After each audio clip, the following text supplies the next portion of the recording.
सतानंद पद बंदी प्रभु, बैठे गुर पहीं जाई। चलहु तात मुनि कहेउ तब, पठवा जनक बोलाई। सतानंद जी के चरणों की वंदना करके प्रभु श्री रामचंद्र जी गुरु जी के पास जा बैठे। तब मुनि ने कहा, हे तात चलो, जनक जी ने बुला भेजा है। श्री रामचरितमानस पाठ बालकांड। मास पारायण 8वां विश्राम, 9वां पारायण 2रा विश्राम। हो सिया स्वयंवरु,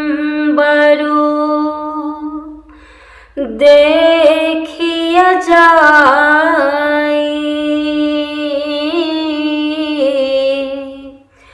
ईसु काही धौ देई बराई। लखन कहा जस, भाजनु सोई।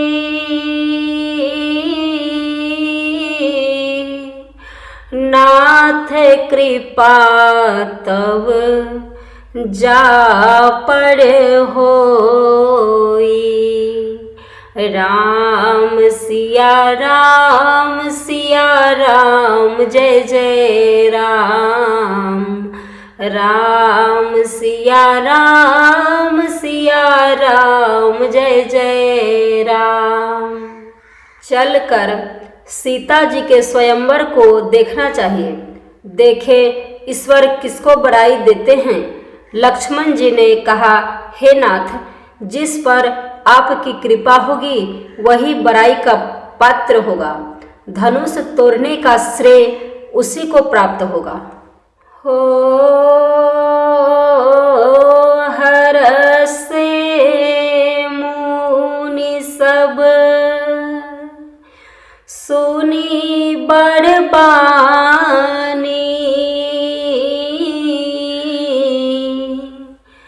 दीन असीस सबहि सुख मानी। पुनि मुनि वृंद समेत कृपाला। देखने चले धनुष मखसाला। राम सिया राम, सिया राम जय जय राम। राम सिया राम, सिया राम जय जय राम। इस श्रेष्ठ वाणी को सुनकर सब मुनि प्रसन्न हुए। सभी ने सुख मानकर आशीर्वाद दिया। फिर मुनियों के समूह सहित कृपालु श्री रामचंद्र जी धनुष यज्ञशाला देखने चले। हो रंग भूमि आए दो भाई।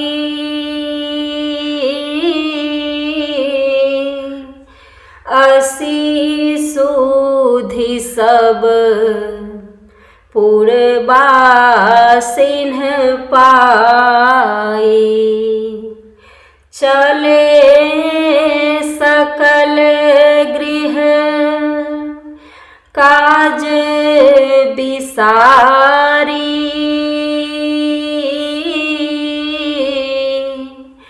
बाल जुबान जरठ नर नारी।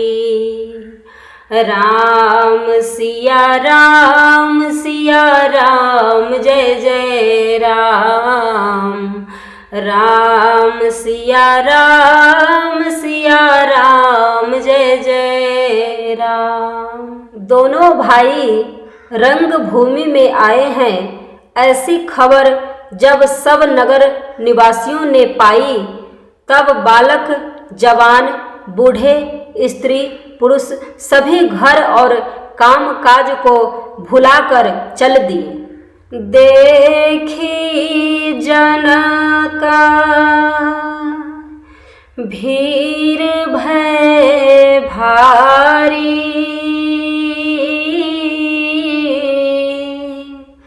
सूची सेवक सब लिए हकारी,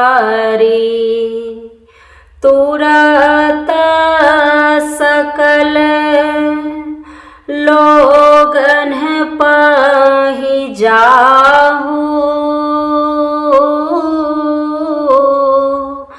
आसन उचित देहु सब काहू। राम सिया राम जय जय राम। राम सिया राम जय जय राम। जब जनक जी ने देखा कि बड़ी भीड़ हो गई है, तब उन्होंने सब विश्वास पात्र सेवकों को बुलवा लिया और कहा, तुम लोग तुरंत सब लोगों के पास जाओ और सब किसी को यथा योग्य आसन दो। कही मृदु बचन विनीत तिन्ह, बैठा रे नर नारी, उत्तम मध्यम नीच लघु, निज निज थल अनुहारी। उन सेवकों ने कोमल और नम्र वचन कहकर उत्तम मध्यम नीच और लघु सभी श्रेणी के स्त्री पुरुषों को अपने अपने योग्य स्थान पर बैठाया। हो राज कुंवर तेहि अवसर आए, मनहु मनोहर तातन छाए, गुण सागर नागर बर बीरा, सुंदर श्यामल गौर शरीरा। राम सिया राम जय जय राम। राम सिया राम जय जय राम। उसी समय राजकुमार राम और लक्ष्मण वहां आए। वे ऐसे सुंदर हैं मानो साक्षात मनोहरता ही उनके शरीरों पर छा रही हो। सुंदर सांवला और गोरा उनका शरीर है। वे गुणों के समुद्र, चतुर और उत्तम वीर हैं। हो राज समाज बिराजत रूरे,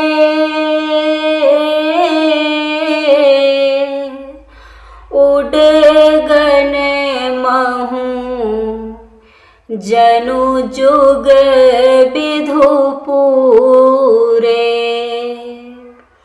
जिन्ह के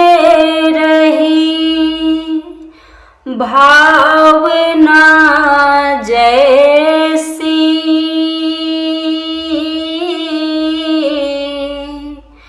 प्रभु मूरति तिन्ह देखी तैसी।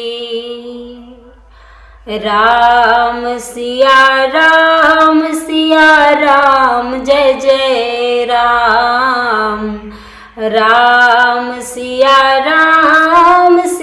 राम जय जय राम।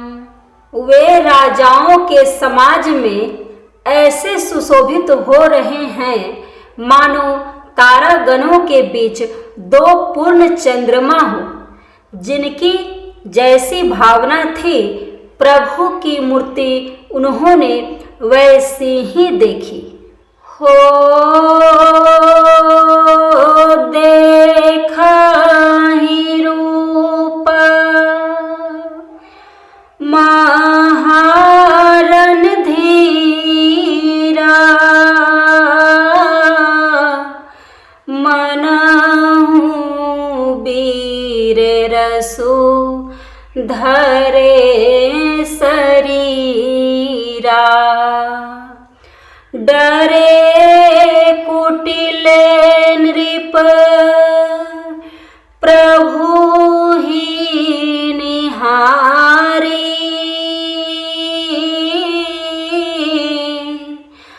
मनहु भयानक मूरति भारी। राम सिया राम जय जय राम। राम सिया राम जय जय राम। महान रणधीर राजा लोग श्री रामचंद्र जी के रूप को ऐसा देख रहे हैं मानो स्वयं वीर रस शरीर धारण किए हुए हो। कुटिल राजा प्रभु को देखकर डर गए मानो बड़ी भयानक मूर्ति हो। रहे असुर छल छो निप बेसा। तिन्हें प्रभु प्रगट काल सम देखा। पूरे बासीन देखे दो भाई। नरभूषण लोचन सुखदाई। राम सिया राम जय जय राम। राम सिया राम जय जय राम। छल से जो राक्षस वहां राजाओं के वेश में बैठे थे उन्होंने प्रभु को प्रत्यक्ष काल के समान देखा। नगर निवासियों ने दोनों भाइयों को मनुष्यों के भूषण रूप और नेत्रों को सुख देने वाला देखा। नारी बिलो कहीं हरसिया। निज निज रुचि अनुरूप। जनु सोहत सिंगार धरी। मूरति परम अनूप। स्त्रियां हृदय में हर्षित होकर अपनी अपनी रुचि के अनुसार उन्हें देख रही हैं। मानो श्रृंगार रस ही परम अनुपम मूर्ति धारण किए सुशोभित हो रहा हो।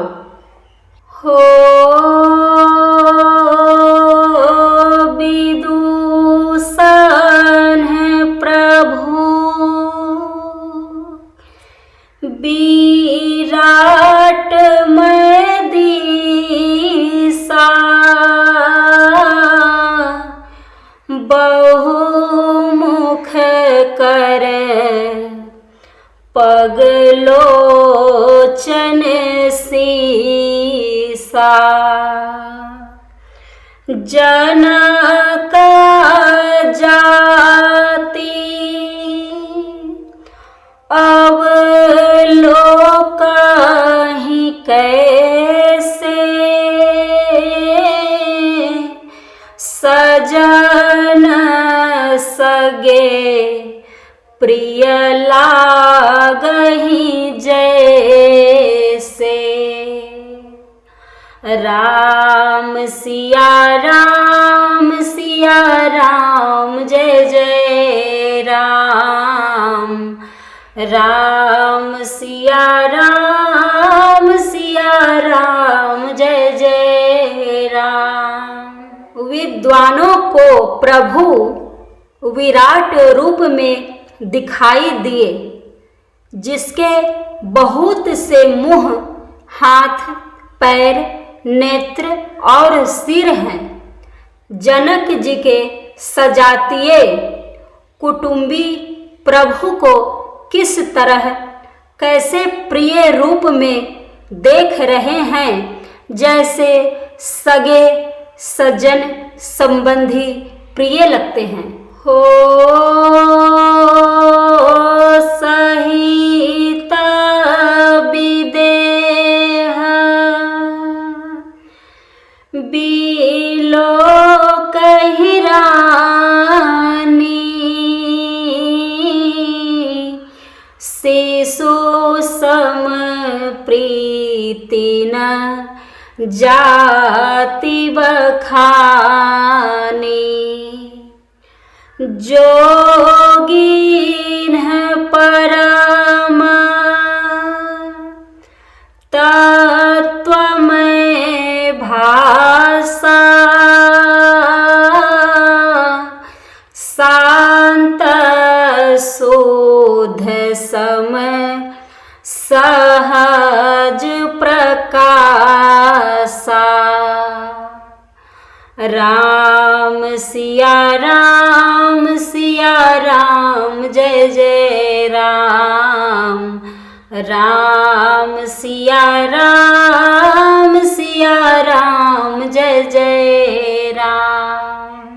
जनक समेत रानियां उन्हें अपने बच्चे के समान देख रही हैं। उनकी प्रीति का वर्णन नहीं किया जा सकता। योगियों को वे शांत, शुद्ध, सम और स्वतः प्रकाश परम तत्व के रूप में दिखे। हो हरि भगतन देखे दो भ्राता, इष्ट देव इव सब सुखदाता। राम ही चितवा भाय जेहि सिया, सो स्नेहो सुखो नहीं कथनिया। राम सिया राम जय जय राम। राम सिया राम जय जय राम। हरि भक्तों ने दोनों भाइयों को सब सुखों के देने वाले इष्ट देव के समान देखा। सीता जी जिस भाव से श्री रामचंद्र जी को देख रही हैं, वह स्नेह और सुख तो कहने में ही नहीं आता। हो उरे अनुभवती न कही सक सो,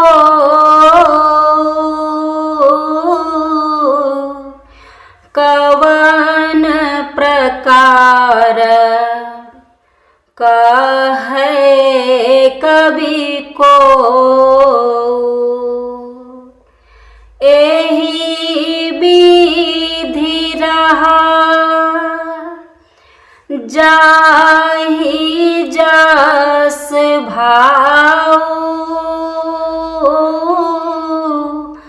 तेहि तस देखेऊ कोसल राऊ।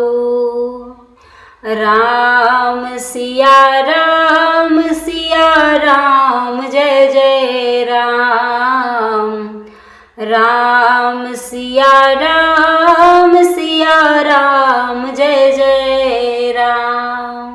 उस स्नेह और सुख का वे हृदय में अनुभव कर रही हैं, पर वे भी उसे कह नहीं सकती। फिर कोई कवि उसे किस प्रकार कह सकता है? इस प्रकार जिसका जैसा भाव था उसने कौशलाधीश श्री रामचंद्र जी को वैसा ही देखा। राजत राज समाज महू, कौशल राज किशोर, सुंदर श्यामल गौर तन, विश्व बिलोचन चोर।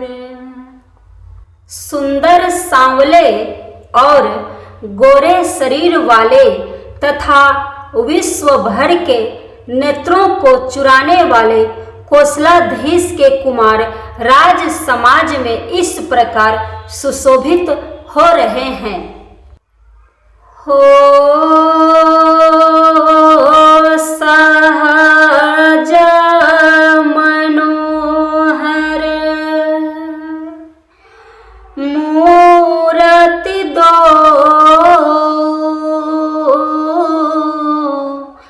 कोटि काम उपमा लघु सो, शरद चंद निंदक मुख नीके, नीरज नयन भावते जी के। राम सिया राम जय जय राम, राम सिया राम जय जय राम। दोनों मूर्तियां स्वभाव से ही बिना किसी बनाव श्रृंगार के मन को हरने वाली है। करोड़ों कामदेवों की उपमा भी उनके लिए तुच्छ है। उनके सुंदर मुख शरद पूर्णिमा के चंद्रमा की भी निंदा करने वाले, उसे नीचा दिखाने वाले हैं और कमल के समान नेत्र मन को बहुत ही भाते हैं। हो चितवानी चारू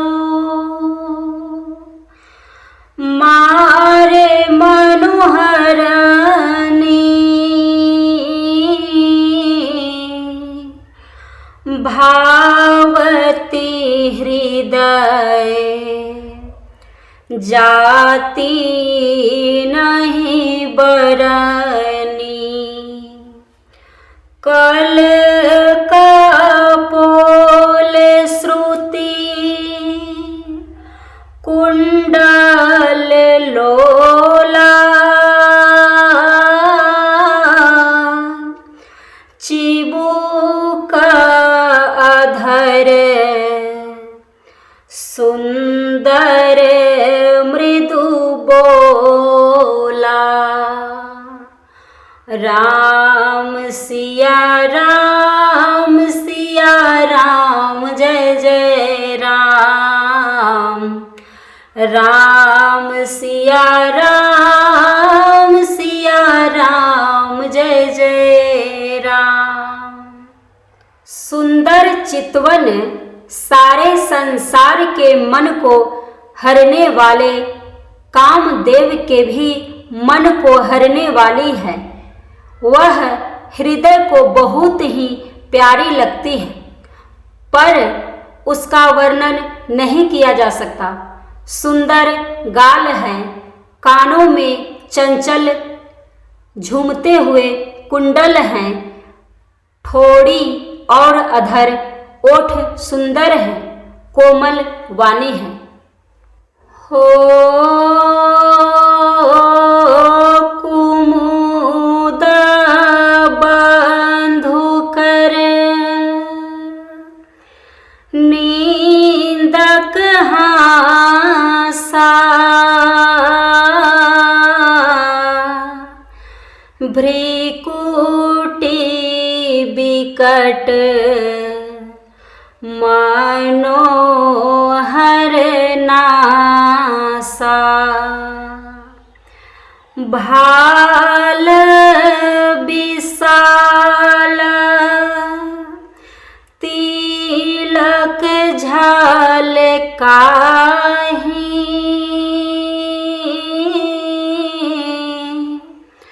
कच बिलो की अली अवलिल जाहि। राम सिया राम जय जय राम, राम सिया राम जय जय राम। हंसी चंद्रमा की किरणों का तिरस्कार करने वाली है, भौहें टेढ़ी और नासिका मनोहर है, ऊंचे चौड़े ललाट पर तिलक झलक रहे हैं, दीप्तिमान हो रहे हैं। काले घुंघराले बालों को देखकर भौरों की पंक्तियां भी लजा जाती है। हो पीत चौतनी सिरन्ही सुहाई, कुसुम कली बीच बीच बनाई, रेखे रुचिर कंबुकल गीवा, जनु त्रिभुवन सुषमा की सीवा।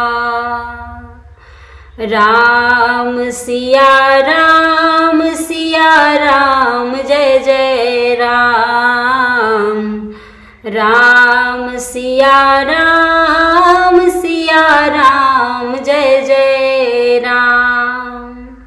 पीली चौकोनी टोपियां सिरों पर सुशोभित हैं, जिनके बीच बीच में फूलों की कलियां बनाई काढ़ी हुई हैं। शंख के समान सुंदर गोल गले में मनोहर 3 रेखाएं हैं, जो मानो तीनों लोकों की सुंदरता की सीमा को बता रही हैं। कुंजर मणिकंठा कलित उरन्ही तुलसी कमाल वृषभ कंध के हरिठवनी बल निधि बाहु विशाल। हृदयों पर गज मुक्ताओं के सुंदर कंठे और तुलसी की मालाएं सुशोभित हैं। उनके कंधे बैलों के कंधे की तरह ऊंचे तथा पुष्ट हैं। ऐर खड़े होने की शान सिंह की सी हैं और भुजाएं विशाल एवं बल की भंडार हैं। हो कटी तुनीरा पीत पट बांधे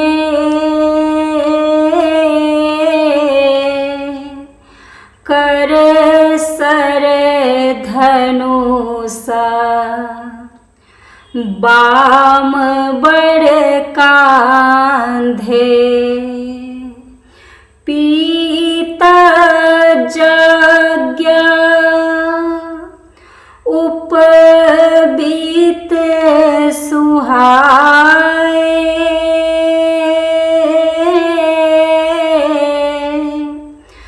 नख सिख मंजू महाछवि छाए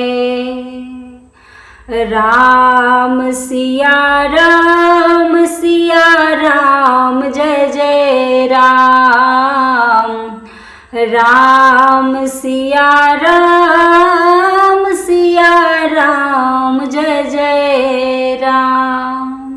कमर में तरकस और पीतांबर बांधे हैं। दाहिने हाथों में बाण और बाएं सुंदर कंधों पर धनुष तथा पीले यज्ञोपवीत जनेऊ सुशोभित हैं। नख से लेकर शिखा तक सब अंग सुंदर हैं। उन पर महान शोभा छाई हुई है। हो देखी लोग सब भय सुखारे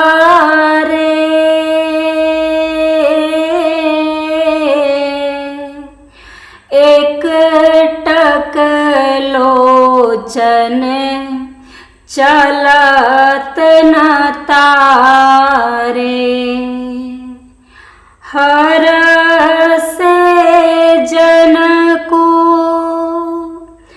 देखी दो भाई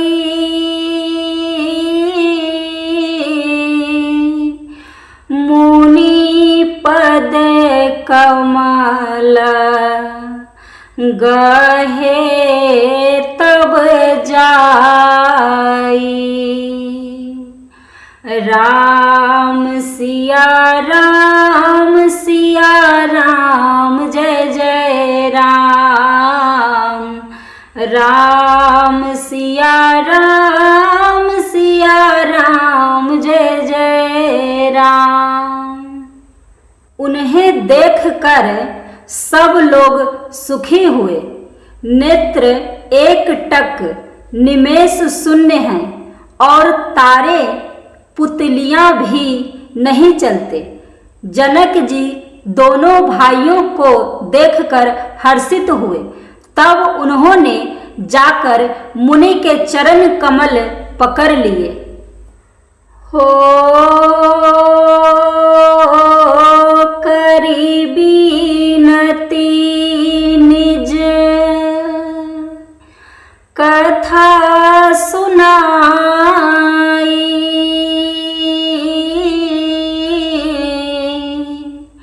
रंग अवनी सब मुनि ही देखाई।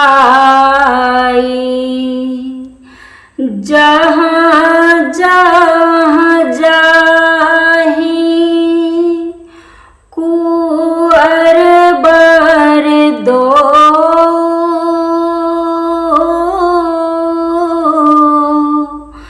तहाँ तहाँ चकित चितव सबको। राम सिया राम जय जय राम, राम सिया राम जय जय राम। विनती करके अपनी कथा सुनाई और मुनि को सारी रंग भूमि यज्ञशाला दिखलाई। मुनि के साथ दोनों श्रेष्ठ राजकुमार जहाँ जहाँ जाते हैं वहाँ वहाँ सब कोई आश्चर्यचकित हो देखने लगते हैं। हो निज निज रुख राम ही सब देखा,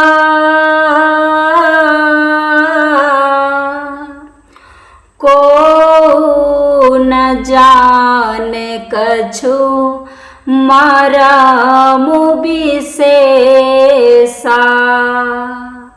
भली रचना मुनि नृप सन कहे,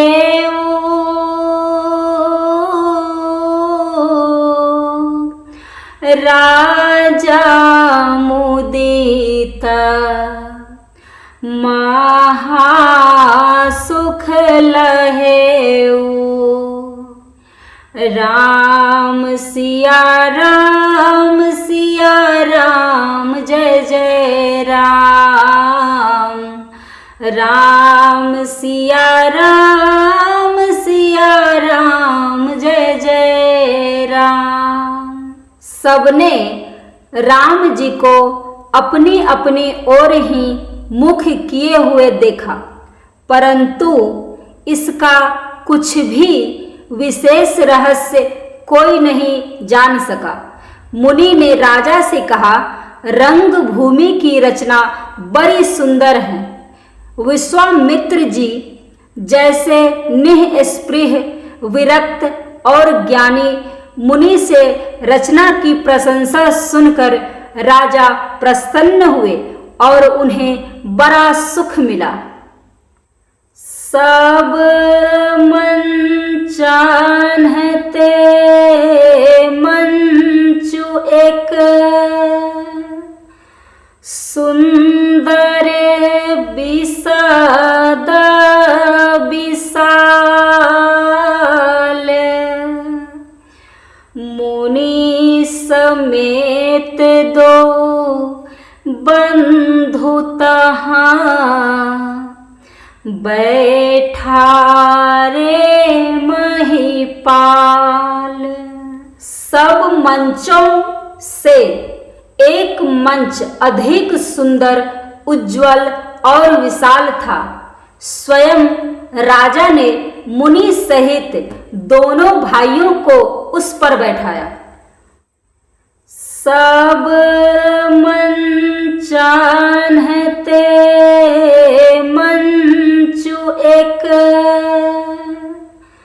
सुंदर विशद विशाल, मुनि समेत दो बंधु तहाँ बैठा रे महिपाल। सब मंचों से एक मंच अधिक सुंदर, उज्जवल और विशाल था। स्वयं राजा ने मुनि सहित दोनों भाइयों को उस पर बैठाया। हो प्रभु ही देखी सब, नृप हिया रे,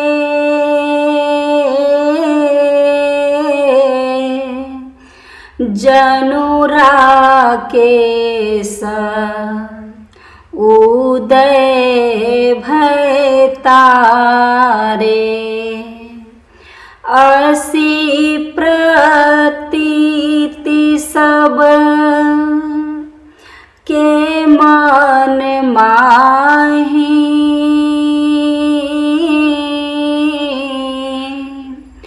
राम चाप तोरब सक नाही, राम सिया राम जय जय राम, राम सिया राम जय जय राम। प्रभु को देखकर सब राजा हृदय में ऐसे हार गए, निराश एवं उत्साहहीन हो गए, जैसे पूर्ण चंद्रमा के उदय होने पर तारे प्रकाशहीन हो जाते हैं। उनके तेज को देखकर सबके मन में ऐसा विश्वास हो गया कि रामचंद्र जी ही धनुष को तोड़ेंगे, इसमें संदेह नहीं। हो बीनु भांजे भव धनुषु विशाला,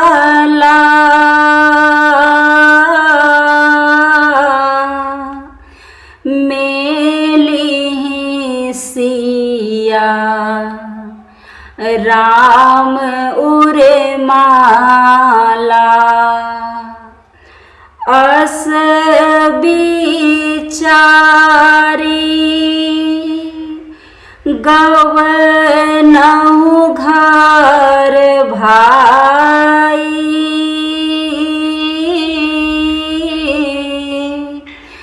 जसु प्रतापु बलु तेजु गवाई,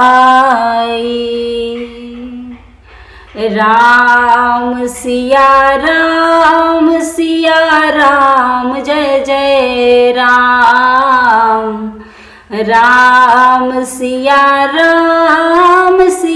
राम जय जय राम। इधर उनके रूप को देखकर सबके मन में यह निश्चय हो गया कि शिवजी के विशाल धनुष को जो संभव है न टूट सके, बिना तोड़े भी सीता जी श्री राम जी के ही गले में जयमाल डालेंगी, अर्थात दोनों तरह से ही हमारी हार होगी और विजय श्री रामचंद्र जी के हाथ रहेगी। यो सोचकर वे कहने लगे, हे भाई, ऐसा विचार कर यश प्रताप बल और तेज गंवाकर अपने अपने घर चलो। हो बिहसे अपरा भूप सुनि बानी,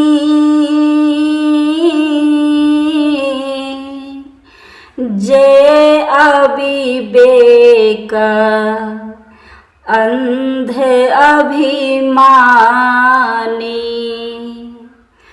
तोरे हूँ धनुषु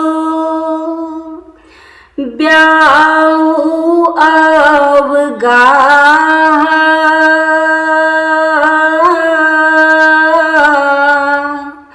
बिनु तो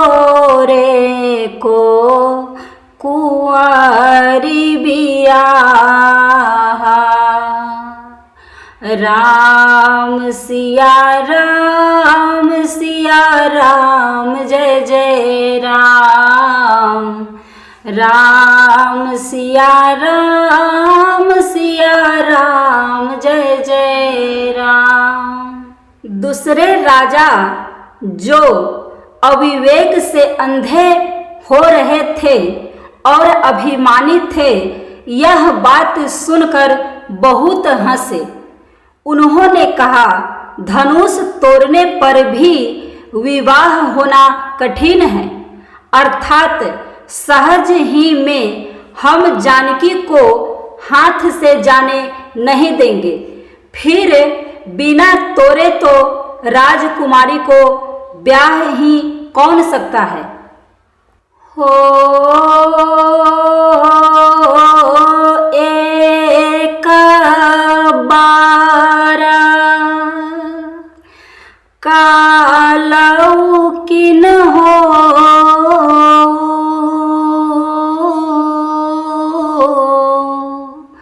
सियाहित समर जीतब हम सो।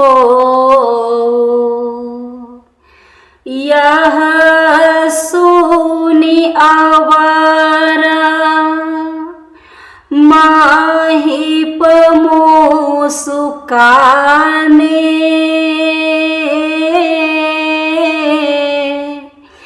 धर्मशीला हरि भगत सयाने।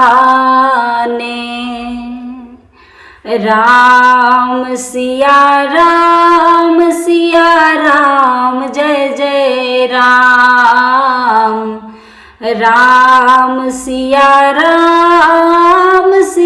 राम जय जय राम।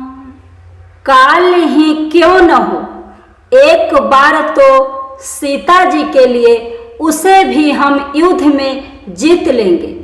यह घमंड की बात सुनकर दूसरे राजा जो धर्मात्मा, हरि भक्त और सयाने थे, मुस्कराए। सिया बियाह बी राम गर्भ दूरी करी नृपान है के। जीति को सक संग्राम दशरथ के रन बाकुरे।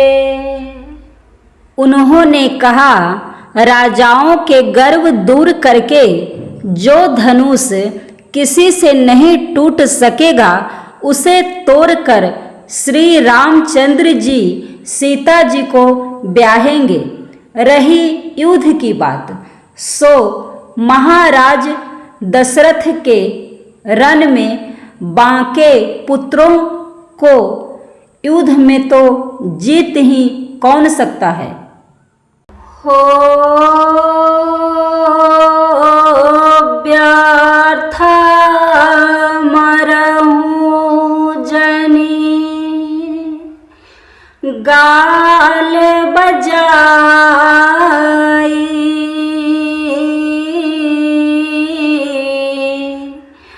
मन मुद कन्ही की भूख बुताई। सीखा हमारी सुनी परम पुनीता।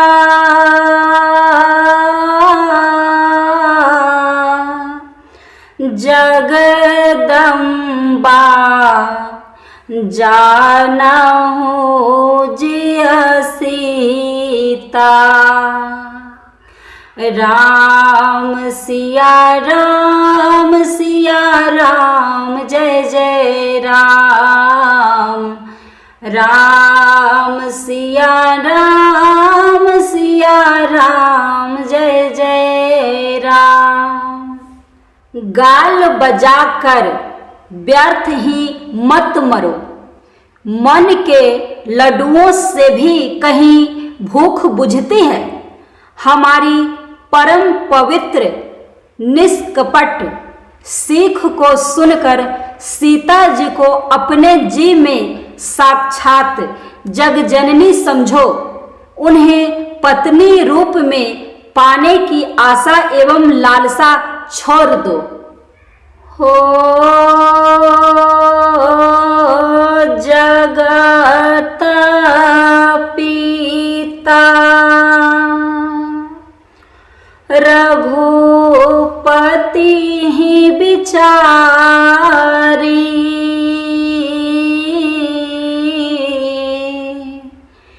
भरी लोचन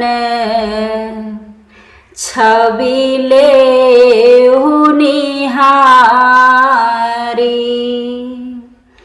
सुंदर सुखद सकल गुण राशि,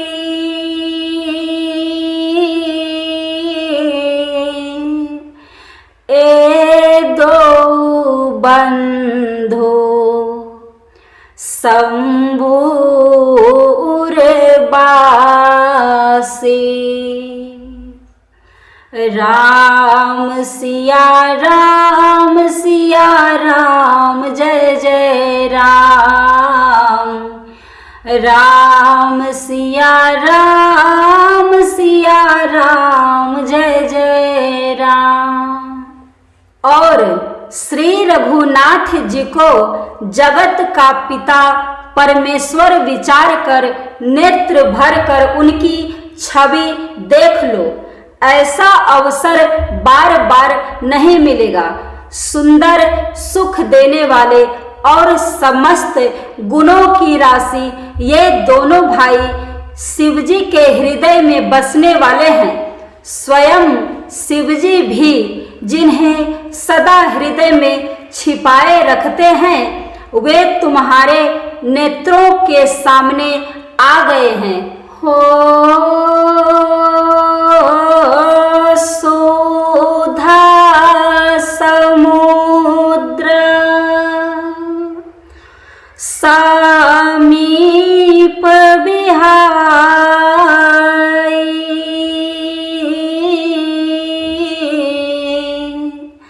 मृग जलु निराखी, मारहु कत धाई, करहु जाई जा, कहूँ जोई भावा,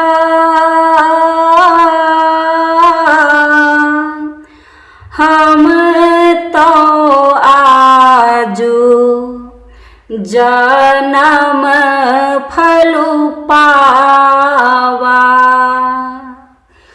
राम सिया राम जय जय राम। राम सिया राम जय जय राम। समीप आए हुए भगवत दर्शन रूप अमृत के समुद्र को छोड़कर तुम जगजननी जानकी जी को पत्नी रूप में पाने की दुराशा रूप मिथ्या मृग जल को देखकर दौड़ कर क्यों मरते हो? फिर भाई जिसको जो अच्छा लगे वही जाकर करो। हमने तो श्री रामचंद्र जी के दर्शन करके आज जन्म लेने का फल पा लिया, जीवन और जन्म को सफल कर लिया। हो अस काही भले भूप अनुरागे,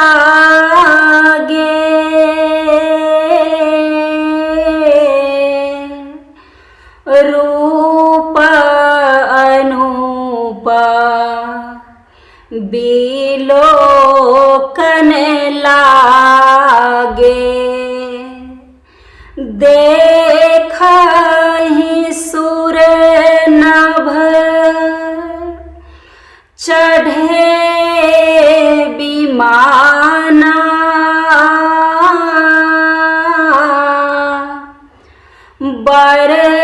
बरसहि सुमना करहि कलगाना।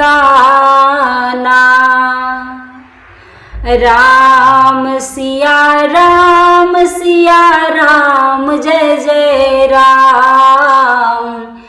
राम सिया राम जय जय राम। ऐसा कहकर अच्छे राजा प्रेम मग्न होकर श्री राम जी का अनुपम रूप देखने लगे। मनुष्यों की तो बात ही क्या, देवता लोग भी आकाश से विमानों पर चढ़े हुए दर्शन कर रहे हैं और सुंदर गान करते हुए फूल बरसा रहे हैं। जानी सो अवसरो सिय तब पठाई जनक बोलाई। चतुर सखी सुंदर सकल सादर चली लवाई। तब सुअवसर जानकर जनक जी ने सीता जी को बुला भेजा। सब चतुर और सुंदर सखियां आदर पूर्वक उन्हें लिवा चली। हो सिया शोभा नहीं जाई बखानी।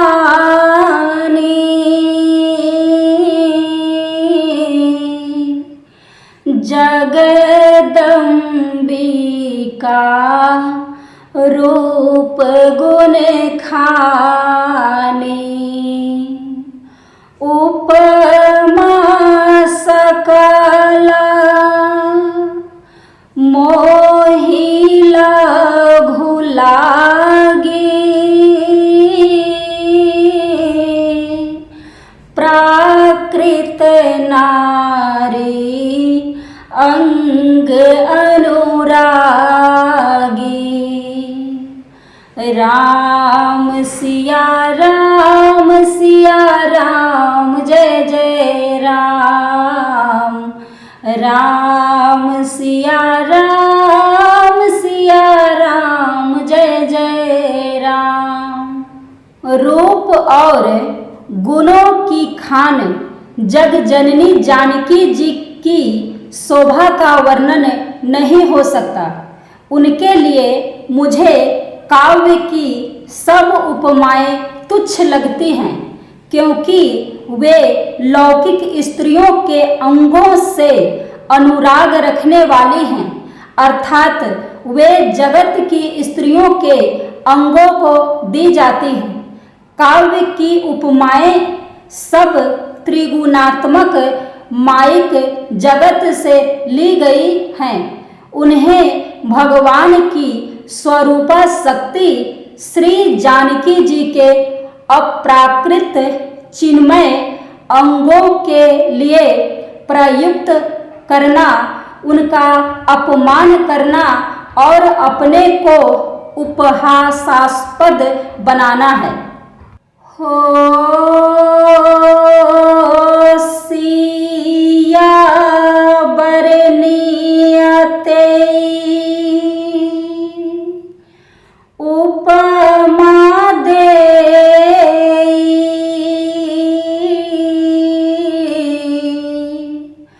कु कवि कहा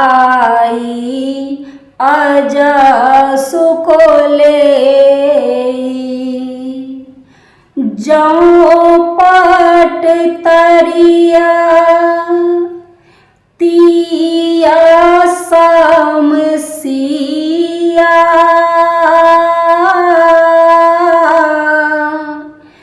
जग असी जुबती कहाँ कमनिया। राम सिया राम जय जय राम। राम सिया राम जय जय राम। सीता जी के वर्णन में उन्हीं उपमाओं को देकर कौन कुकवि कहलाए और अपयश का भागी बने, अर्थात सीता जी के लिए उन उपमाओं का प्रयोग करना सुकवि के पद से च्युत होना और अपकीर्ति मोल लेना है। कोई भी सुकवि ऐसी नादानी एवं अनुचित कार्य नहीं करेगा। यदि किसी स्त्री के साथ सीता जी की तुलना की जाए तो जगत में ऐसी सुंदर युवती है ही कहाँ जिसकी उपमा उन्हें दी जाए। हो गिरा मुखर तन अरध भवानी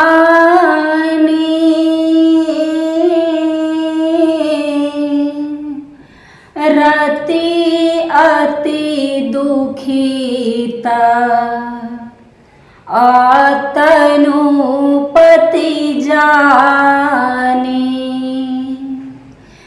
विष बारुनी बंधु प्रिय जेहि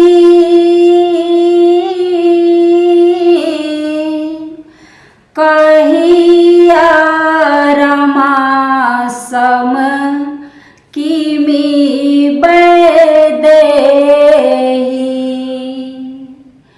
राम सिया राम जय जय राम। राम सिया राम जय जय राम। पृथ्वी की स्त्रियों की तो बात ही क्या, देवताओं की स्त्रियों को भी यदि देखा जाए जो हमारी अपेक्षा कहीं अधिक दिव्य और सुंदर हैं, तो उनमें सरस्वती तो बहुत बोलने वाली हैं। पार्वती अर्धांगिनी हैं, अर्थात अर्ध नारी नटेश्वर के रूप में उनका आधा ही अंग स्त्री का है, शेष आधा अंग पुरुष शिवजी का है। कामदेव की स्त्री रति पति को बिना शरीर का अनंग जानकर बहुत दुखी रहती हैं और जिनके विष और मध्य जैसे समुद्र से उत्पन्न होने के नाते प्रिय भाई हैं, उन लक्ष्मी के समान तो जानकी जी को कहा ही कैसे जाए। हो जो छवि सुधा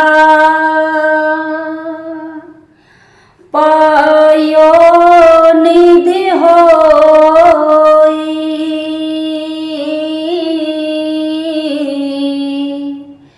परम रूप में कच्छपु सोई शोभारजु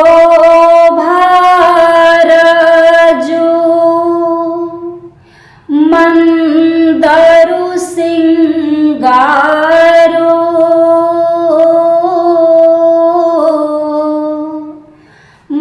मथाए पानी पंकज निज मारू।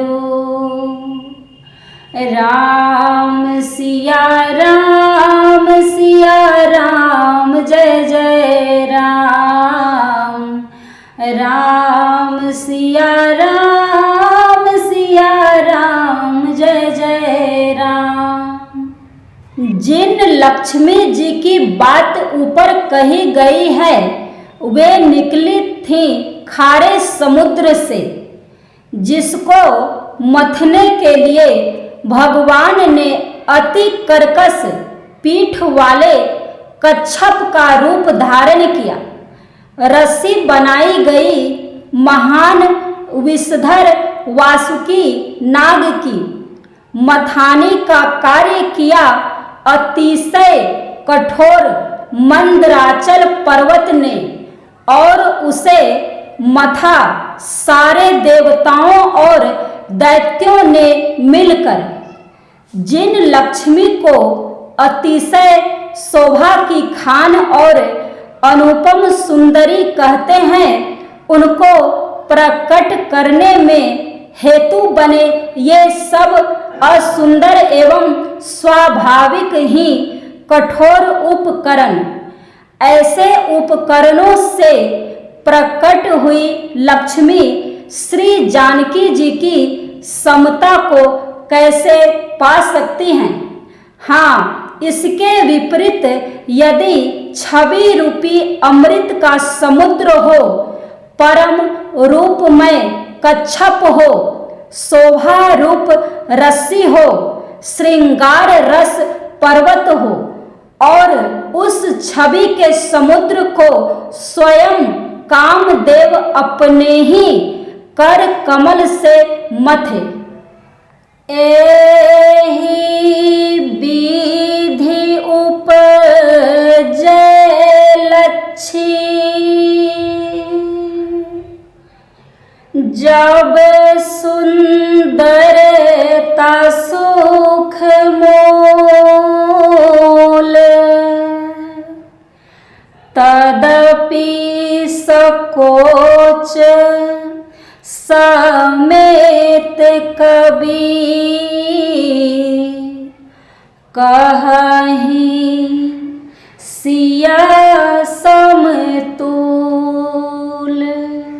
इस प्रकार का संयोग होने से जब सुंदरता और सुख की मूल लक्ष्मी उत्पन्न हो तो भी कवि लोग उसे बहुत संकोच के साथ सीता जी के समान कहेंगे।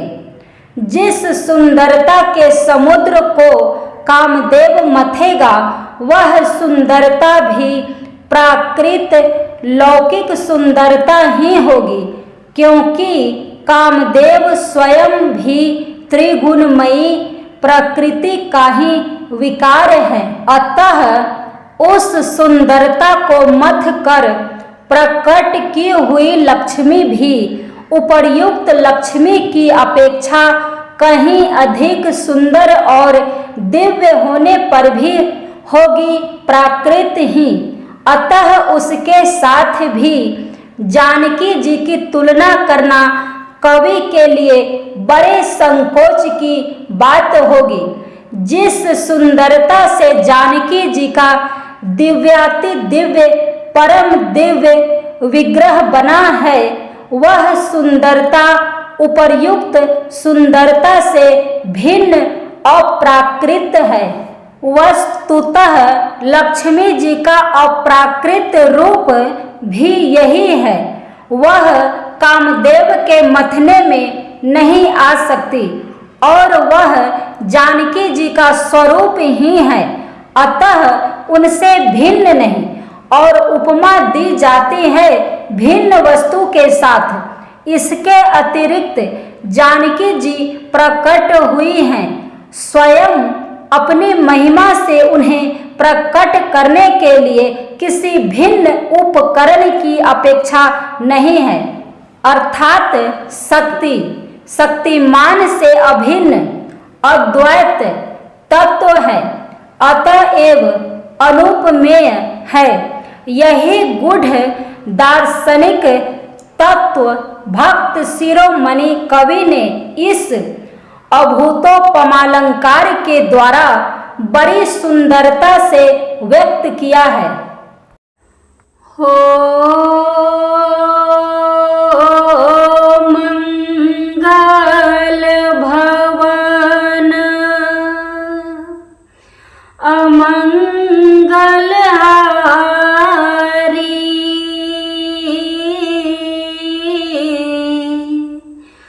द्रवहु सो दशरथ अजीर बिहारी। राम सिया राम जय जय राम, राम सिया राम